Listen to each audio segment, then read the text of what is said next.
ప్రభు అయిన యేసుక్రీస్తుని నమ్మితే ఈ మరణం ఉండదా అంటే బైబిల్ చెప్తుంది ఉండదు. మరి చనిపోతున్నారు కదండి క్రైస్తవులు అంటే, బైబిల్ క్రైస్తవుని చనిపోతున్నారు, నిద్రిస్తున్నారు, రెస్ట్ లో వాళ్ళు. ఏం చేస్తున్నారు? రెస్ట్. అందుకే మన పితరులు మనకు నేర్పించిన ట్రెడిషన్ ఏంటో తెలుసా? క్రైస్తవులు చనిపోతే శవాల్ని కాల్చరు, క్రైస్తవులు చనిపోతే శవాల్ని పట్టుకెళ్ళి ఏ నదుల్లోనే కలపరు. క్రైస్తవులు చనిపోతే ఏం చేస్తారు? ఒక చక్కటి పెట్టి తయారు చేసి ఆ పెట్టిలో పెడతారు, దాన్ని అలంకరించి మొత్తావు చేసి మరీ పెడతారు. ఒక పెట్టిలో పెడుతున్నామంటే దాని అర్థం ఏంటంటే, ఏదన్నా వస్తువు పెట్టిలో పెట్టామంటే దాని అర్థం ఏంటంటే మరలా ఒక రోజు తీస్తాం. ఇప్పుడు మనిషినే పెట్టిలో పెడుతున్నామని పెద్దలు నేర్పించారు, దాని అర్థం ఏంటి?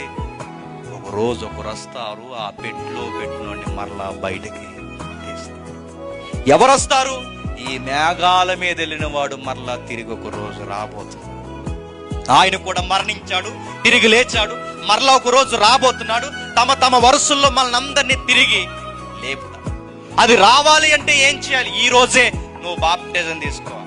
నేను బాప్టిజం తీసుకుని ఆయన మరణంలో నువ్వు పాలు పంపులు పొంది నీ రక్షణ కొనసాగించకపోతే ఒక రోజు నీకు అర్థమైంది, గుర్తుపెట్టుకో, నువ్వెందుకు నిర్లక్ష్యం చేసావు నీకు అర్థం.